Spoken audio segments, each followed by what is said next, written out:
They say people show their true colors when they think no one's watching.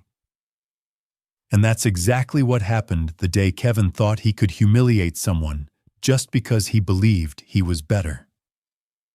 It all started on a regular weekday morning at the bustling site of a new high-rise development downtown. The air was thick with dust. The rumble of machinery filled the streets, and dozens of workers moved about, trying to meet the deadline that loomed over their heads. Among them was a young black man named Jordan. At 27, Jordan was known around the site for his easy smile and unmatched work ethic. He was one of those people who never complained, even when the sun scorched his back, or when the wind made it almost impossible to see through the clouds of debris. Jordan had started working in construction at 19, taking any job he could get after high school to help support his mother and younger sister back home.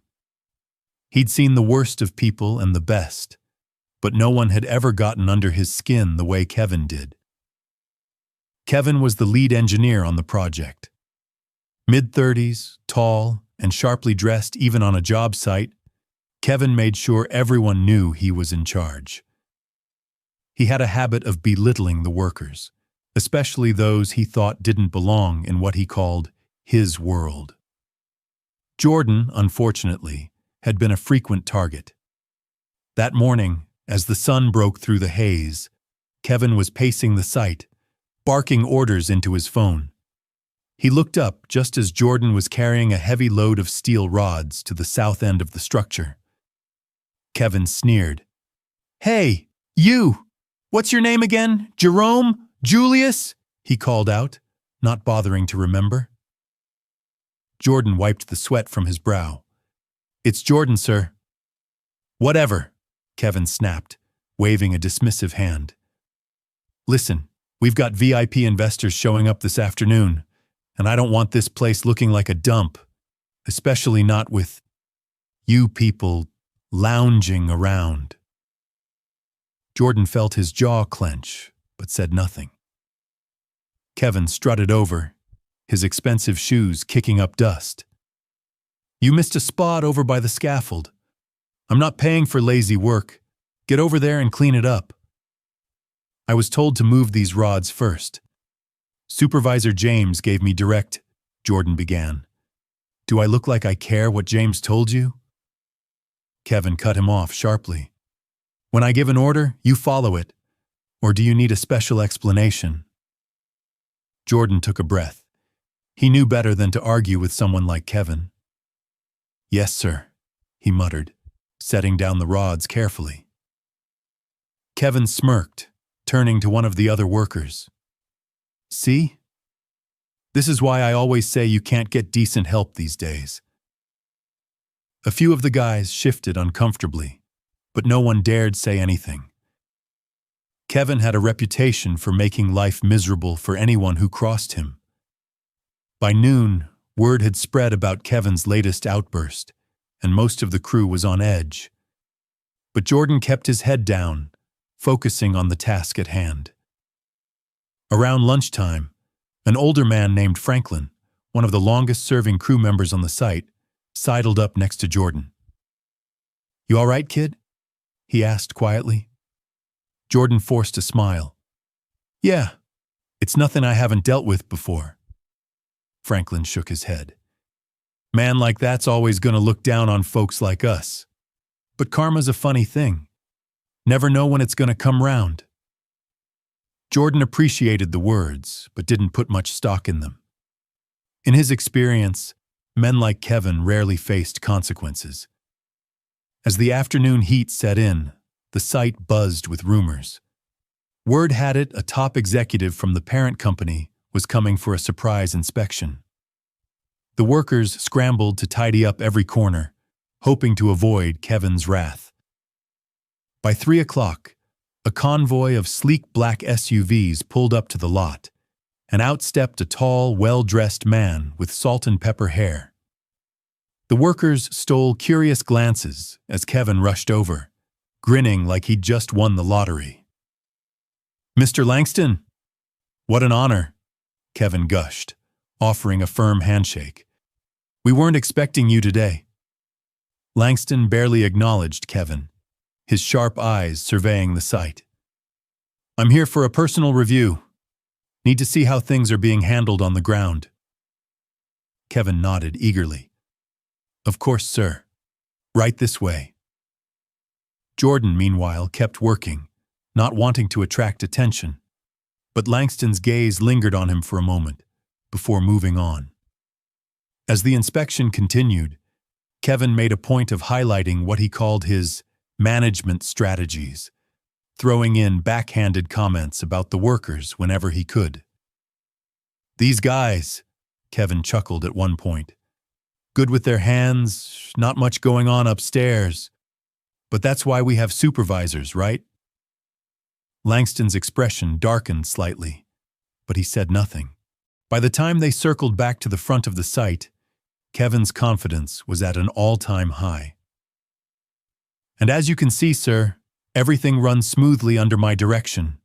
Efficiency, discipline, and appropriate delegation." Langston stopped, fixing Kevin with a stare. "Is that so?" "Yes, sir. I make sure we don't tolerate laziness or incompetence around here." At that moment, Jordan approached, carrying a heavy piece of equipment that required 2 men to lift. Kevin's face twisted into a scowl. "Hey, what did I tell you about walking through here during inspections? Back around the other side, boy!" Kevin snapped loudly, drawing the attention of everyone nearby. Jordan froze, his jaw tightening. Langston's brow furrowed. "Excuse me?" Kevin chuckled awkwardly. "Sorry about that, sir. These guys, they need constant supervision." Langston turned to Jordan. "What's your name, son?" "Jordan Willis, sir." "Willis," Langston repeated thoughtfully. Kevin gave a dismissive laugh. "Yeah, just one of the laborers. Been here a while, does okay, but needs direction. You know how it is." Langston's eyes narrowed. "Actually, I don't." Kevin looked confused, but before he could speak, Langston gestured to his assistant. "Bring me the personnel file on Jordan Willis." The assistant hurried off as a hush fell over the site. Kevin tried to recover. "Is there a problem, sir? If he's done something wrong, I'll handle it." Langston didn't reply. A moment later, the assistant returned with a tablet. Langston scrolled through it, his expression unreadable. "Interesting," he murmured. Kevin leaned in. "Something the matter?" Langston glanced up.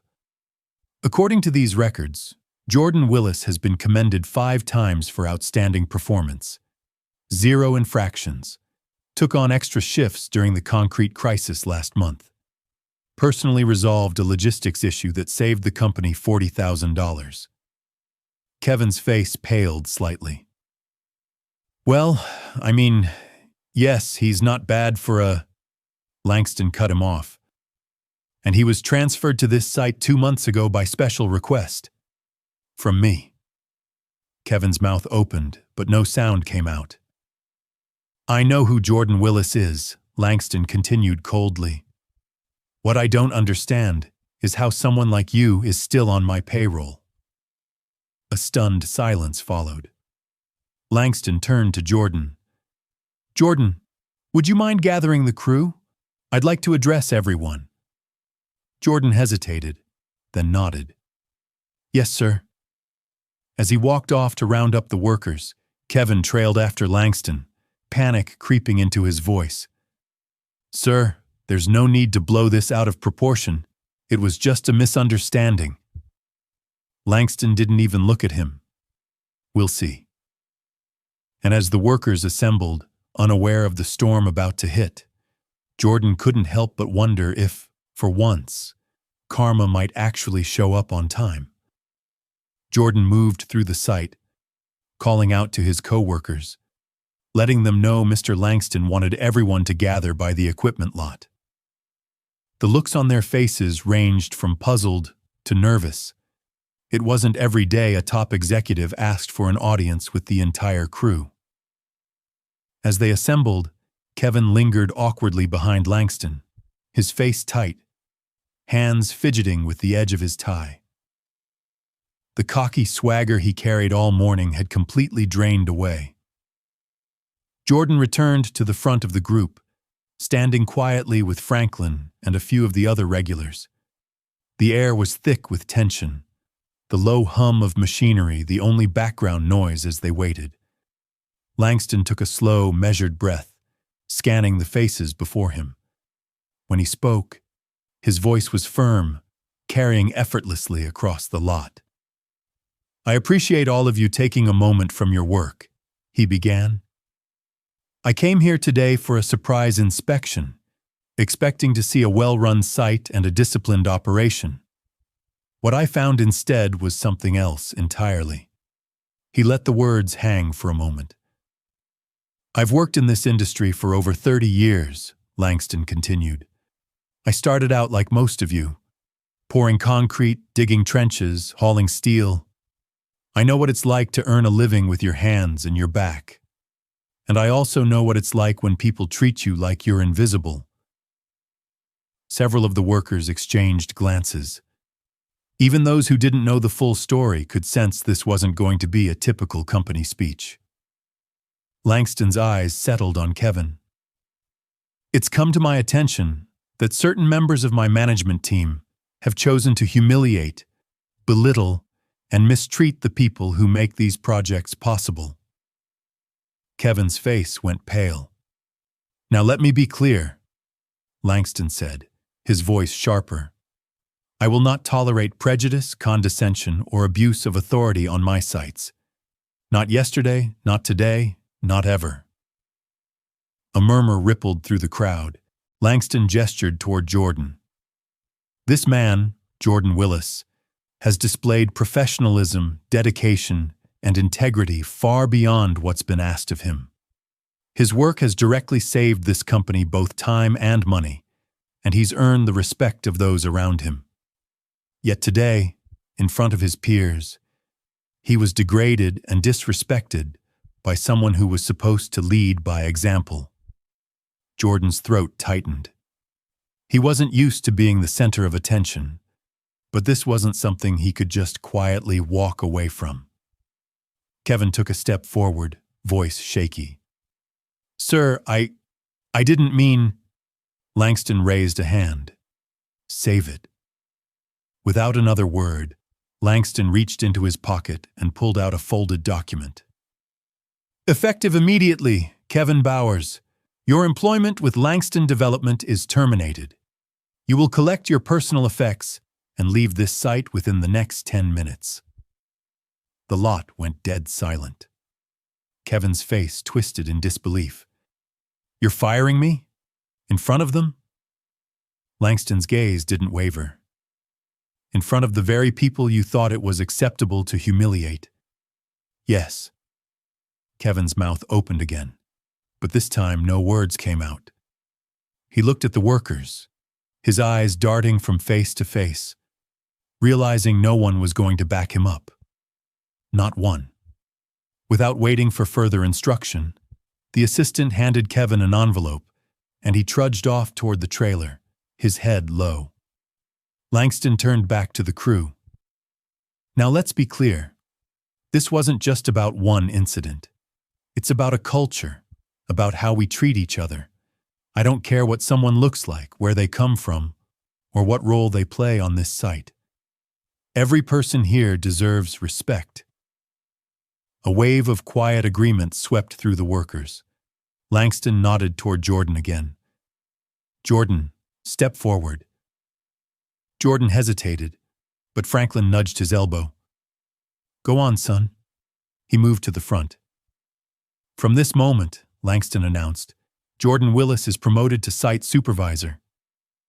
A collective gasp filled the air. Jordan's mouth opened slightly. "Sir, I don't know what to say."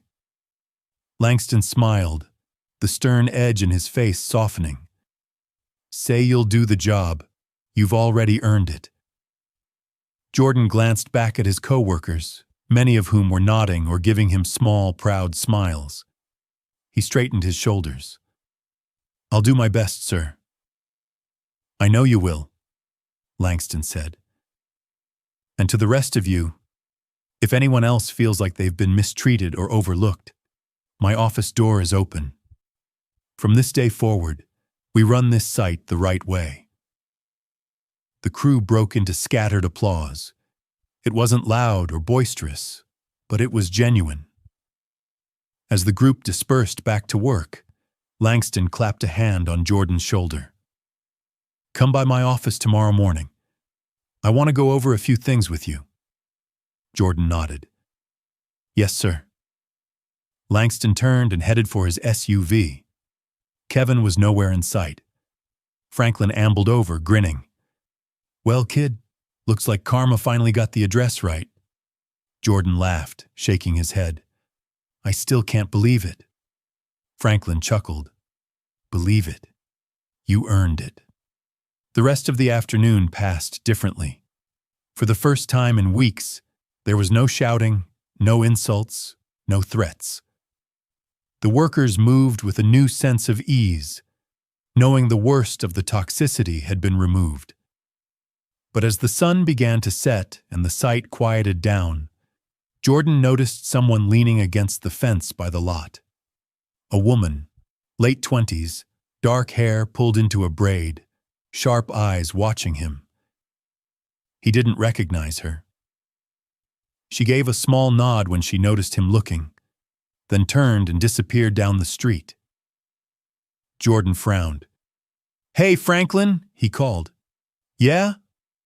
You know who that woman was by the fence a minute ago?" Franklin scratched his head. "Didn't see her. Why?" "Never mind," Jordan muttered, but a strange feeling crept up his spine. Because something told him today wasn't quite done with surprises yet.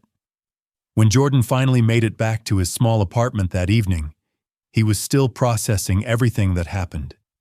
He'd gone from being humiliated in front of the entire crew to becoming site supervisor in the span of a few hours. He called his mom, told her about the promotion, and promised he'd take her out for dinner soon. She was overjoyed. He could hear it in her voice, even though she tried to act calm. But in the back of his mind, Jordan couldn't shake the image of the woman at the fence. The next morning, he showed up early at the site. The foreman, Carson, handed him a clipboard and went over the day's schedule. The other workers greeted him with nods and quiet congratulations. It was awkward, being in charge of the same people he used to work alongside, but he was determined to handle it right. At 9 sharp, Jordan drove to Langston's office. The building was sleek and modern, all glass and steel. A receptionist directed him upstairs, where Langston was waiting in a corner office with panoramic views of the city skyline. "Come in, Jordan," Langston said. Jordan sat across from him. "You settling in okay?" Langston asked. "I am, sir. Thank you again for the opportunity." Langston nodded. "You earned it. And I wanted to talk to you about a new position we're creating. It's called Regional Operations Liaison. You'd oversee multiple sites, not just one. With your background on the ground and your reputation with the crews, you're exactly the kind of person we need." Jordan stared. "Sir, I just got promoted yesterday." Langston smiled. "And if you can handle a bigot like Kevin and still hold yourself with dignity, you can handle anything. Think about it." "I will," Jordan promised. As he left the office, his phone buzzed with a message from an unknown number. "You should watch your back. Not everyone's happy about your new job." Jordan's stomach dropped. He looked around, but no one suspicious was nearby. And suddenly, that woman by the fence yesterday didn't feel like such a random stranger anymore. Jordan read the message again, his thumb hovering over the screen. No name, no number he recognized. The words burned into his mind, making his pulse quicken. He glanced around the parking lot, half expecting someone to be watching from behind a tinted car window or lurking in the shadows. But there was no one. For a long moment, he considered ignoring it. Maybe it was a prank. Maybe some disgruntled guy from the crew, upset about Kevin getting fired, trying to rattle him. But deep down, he knew better. The timing, the message, and the woman at the fence the day before, it wasn't coincidence. He saved a screenshot of the message and slid his phone back into his pocket. If someone thought they could scare him off this job, they were about to learn just how wrong they were. The rest of the day passed uneventfully on the surface, but there was an unmistakable tension in the air. Jordan noticed it in the way a few of the guys whispered when he walked by, the awkward silences that followed his orders, and the occasional hard stares from workers he'd barely spoken to before.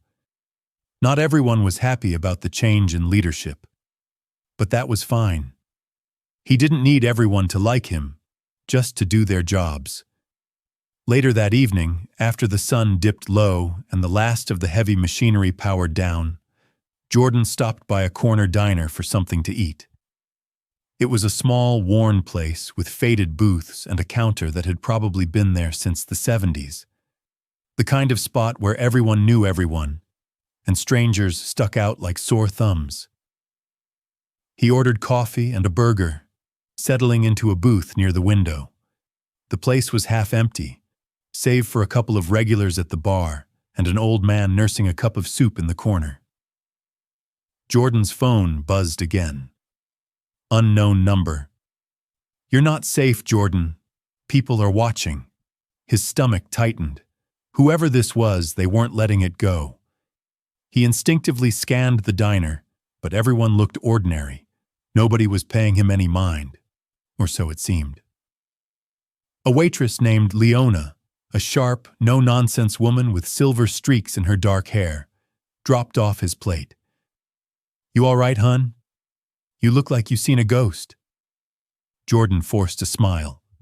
"Just a long day." She gave him a knowing look but didn't press. "Holler if you need anything." As he ate, his mind raced. He thought about Kevin, but it didn't feel like his style. Kevin had been arrogant, sure, but he was a coward at heart. This felt different, smarter, calculated. Jordan decided to call someone who might know more. He pulled out his phone and dialed Franklin. "Hey, kid," Franklin answered on the third ring. "What's up?" Jordan lowered his voice. "I got a message today. Actually, two. Someone's threatening me. And yesterday, there was this woman by the site watching." Franklin was quiet for a beat. "Describe her." "Mid to late 20s, long dark hair in a braid, sharp eyes, like she was looking through me, you know?" "Yeah," Franklin muttered. "I know who that might be." Jordan sat up straighter. "Who?" "Name's Selene Carter. Used to be Kevin's assistant at another site about a year back. Real smart. Too smart to stay an assistant, honestly. Rumor was she and Kevin had something going, but she disappeared after some trouble went down." "What kind of trouble?" "Don't know the details, but one of the crew got hurt bad. Word was Kevin covered it up to avoid inspection fines, and someone helped him fudge the reports. After that, Selene was gone. Nobody's seen her since." Jordan exhaled slowly. "You think she's behind this?" "Could be. Or maybe she's working for someone who didn't like you cleaning house. Either way, watch yourself." "I will. Thanks, Franklin." After hanging up, Jordan stared out the diner window. The streets were mostly empty now, the occasional car gliding by. He had a choice: pretend it wasn't happening, or face it head-on. He knew which one his mother would expect him to choose. The next morning, Jordan arrived at the site before dawn. He made a point to greet every worker he passed, making mental notes of who returned the greeting and who avoided his gaze. At the equipment shed, he found one of the forklifts vandalized, slashed seat, wires yanked loose. "Sabotage," he muttered under his breath. He called Carson over. "Who is on night watch?" Jordan asked.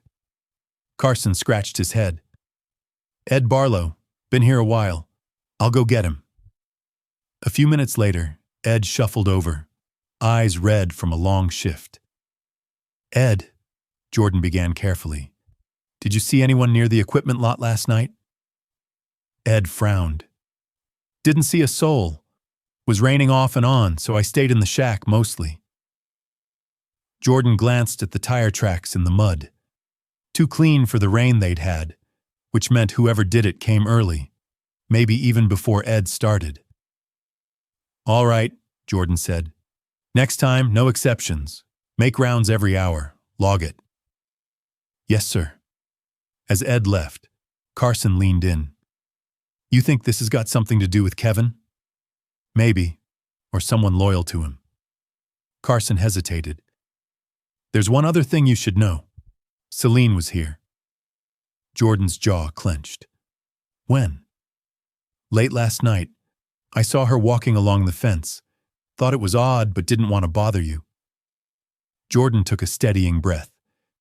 "If you see her again, or anyone else who shouldn't be here, you come get me. I don't care what time it is." "Understood." By noon, the tension on the site had gotten worse. Tools misplaced, a missing set of blueprints, a truckload of materials delivered to the wrong lot. Small things, but enough to slow progress and frustrate the crew. It wasn't random, and Jordan knew it. Then, just after lunch, a courier arrived with an envelope addressed to him. No return name, no company stamp. He opened it. Inside was a single sheet of paper. "Back off, or it won't be a forklift next time." Jordan's blood ran cold. He folded the note, pocketed it, and walked straight to his truck. It was time to stop playing defense. He called Langston. "Sir, we've got a problem," Jordan said without preamble. Langston sighed. "I was afraid of that. Come to the office, now." When Jordan arrived 20 minutes later, Langston was already waiting with a security consultant, a tall, lean man named Corbin Price. Former military, sharp eyes, and a demeanor that said he took nothing lightly. Corbin studied the notes and the photos Jordan had taken of the vandalism. "Classic intimidation tactics," Corbin said. "Whoever's behind this isn't just blowing off steam. They want you gone." "I'm not leaving," Jordan said firmly. Corbin smiled slightly. "Didn't figure you would, but we're going to do this my way now." Langston nodded. "You've got full authority to secure the site, Corbin. Whatever you need." "Already on it," Corbin replied. As Jordan left the office, his phone buzzed one more time. Unknown number. "It's not over, Jordan. We'll see who lasts longer." Jordan stared at the message, his jaw set. He didn't care how many messages they sent, how many threats they made, or how many games they played. They came for the wrong man. Jordan didn't sleep much that night. Every sound outside his apartment window made him tense. Every flicker of light on the wall sent his mind racing. But instead of fear, it sharpened something inside him. Whoever was behind this wanted to scare him, break his focus, drive him off the site. They didn't understand. Pressure didn't crack him, it forged him. By morning, the sky was heavy with gray clouds. Rain threatened, but Jordan was already up, dressed, and at the site before the first truck arrived. Corbin Price was waiting, his men already posted at the perimeter. 2 security guards at each entrance, another patrolling with a dog. The change in atmosphere was instant. Workers exchanged uneasy looks when they arrived. The days of cutting corners and sneaking behind his back were over. Corbin gave him a nod. "We're tightening the choke. If they're going to make a move, it'll be today." Jordan returned the nod. "Good.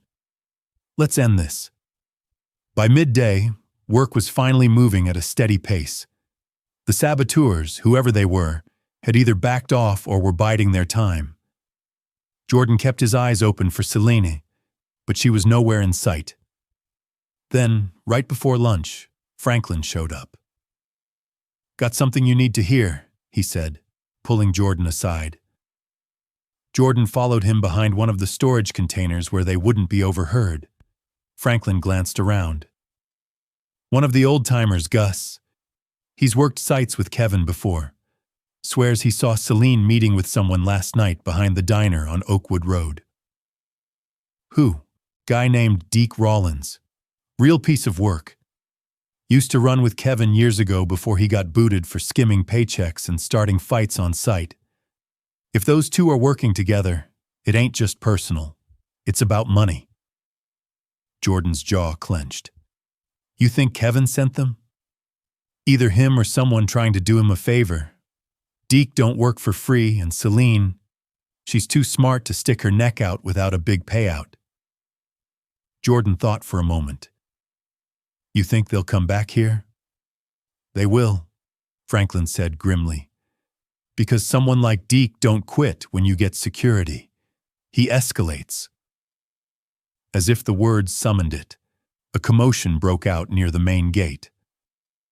Jordan and Franklin rounded the corner in time to see Corbin's men holding back a furious Deke Rollins, his face twisted with rage.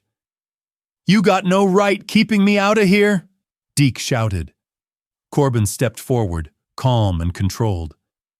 "You're not on this payroll, Rollins, and you've been banned from every Langston site in the state. You so much as breathe wrong here, you'll be spending the night in a cell." Deke's bloodshot eyes landed on Jordan. "You think you're tough? You think you can come in here, fire good men, and just take over? We built this place." Jordan didn't flinch. "You built nothing, Deke. You lined your own pockets and let your buddies cover your screw-ups. That ends now." For a moment, it looked like Deke might lunge, but Corbin's men held firm. Finally, Deke spat at the ground near Jordan's boots and stormed off, shouting over his shoulder. "This ain't over, boy. You'll wish you'd never taken this job." Jordan watched him go, shoulders tight, but inwardly, he knew this was their desperation showing. They were losing. After the incident, Corbin doubled patrols and swept the site again. They found a stash of cut brake lines hidden behind a storage crate, more evidence of sabotage waiting for a chance to strike. Jordan ordered the damaged parts removed and the machinery re-inspected. Word spread fast. By the afternoon, several of the crew who'd been loyal to Kevin came forward quietly, either to apologize or to offer information. One man, Luis, admitted they'd been scared of Deke and Selena, who'd threatened to ruin their chances at work elsewhere if they didn't cooperate. Jordan listened to each of them, made notes, and told them the same thing. The past was done. If they wanted to work, it'd be by the book. No lies, no shortcuts. Late that evening, when most of the site had cleared out, Corbin approached Jordan by his truck. "She's here," Corbin said. Jordan's heart pounded. "Where?" Corbin pointed toward the edge of the lot where a narrow trail led to a wooded area. "Been watching since sundown. Figured you'd want to handle it." Jordan gave him a grim smile.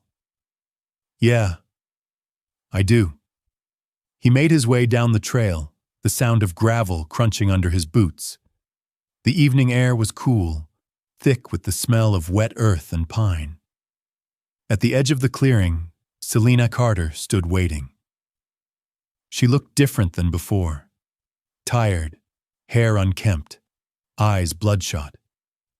But there was still that hard edge to her gaze, the one that told him she wasn't there to apologize. "Took you long enough," she muttered. "I've been busy cleaning up your mess," Jordan shot back. She crossed her arms. "This wasn't supposed to go this way. You weren't supposed to last a week." "Yeah, well, I'm not Kevin. Celine's jaw tightened. Kevin was weak. That's why it fell apart. I did the real work, held it together. And then you showed up, made everyone believe you were some hero. Jordan took a step closer. You risked people's lives, messed with equipment, set this site up to fail. Selena laughed bitterly. Because no one cares about guys like us. Guys with calloused hands, dirt under our nails. Kevin knew it, and so did I. You think Langston's different? The second you mess up, they'll replace you, same as Kevin. Maybe. But at least I'll leave it better than I found it. She pulled a phone from her pocket. You can't stop what's coming, Jordan. There's more at stake here than you know. Jordan's voice dropped low. Try me. Before Celine could respond, Corbin appeared behind her. It's over, Carter. She whirled around, but Corbin was too fast. In one smooth move, he had her restrained, the phone clattering to the ground. Police are on the way, Corbin told her. Celine struggled but didn't fight.